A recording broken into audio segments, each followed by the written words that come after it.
Hello, good morning and Ohayo, Japan! Ito nga ay ganap kahapon dahil birthday ng aking anak, biglaan lang. At kagabi lang po ito na pagdesisyonan dahil tinext nga niya yung kanyang classmate ay pupunta daw. So after kong mamalengke, dumaan na rin ako dito sa Baskin Robbins 31. Dahil ito nga ang request niyang cake. Ay gusto niya ay ice cream cake pero napakaaga ko naman pala, 11 pala yung opening niya. Ako siguro yung pinakaunang customer dito. Dumiretso na nga ako dito after ko mamalengke para isahan na lang din talaga yung lakad ko. Ahay. And ayun na nga, after kong mamalengke at bumili ng ice cream cake, ng cake niya, ay eto na, start na tayo magluto. Ang lulutuin ko lang naman today ay spaghetti dahil yun nga ang mga, syempre, mga kinakain ng bata and karage.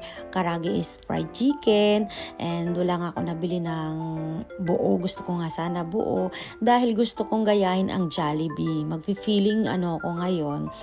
At gagawa nga rin ako ng gravy. At ito nga, gumawa rin ako ng konting balloon. Napakasimple lang naman. Nagmamadali na nga ako at pauwi na yung anak ko. At ayun na nga, a few moments later.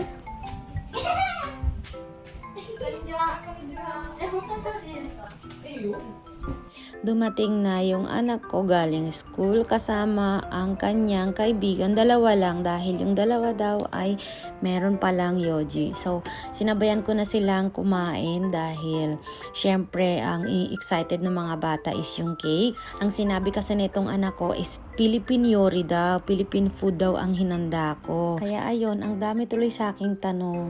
Actually, ang bala ko talaga ay kakain lang kaming tatlo sa labas dahil nga ayoko talaga ng ganito dahil ang pagliligpit ang medyo napakahirap. Kaya ayun, hindi ako talaga nagaan ng birthday, talagang lumalabas kami or kahit saan. First time din kasi nagyaya itong anak ko ng mga friend niya dito, classmate. So ayun na nga, nagsalo-salo na nga kaming tatlo at thank you at nabusog din naman sila at nagustuhan nila ang spaghetti.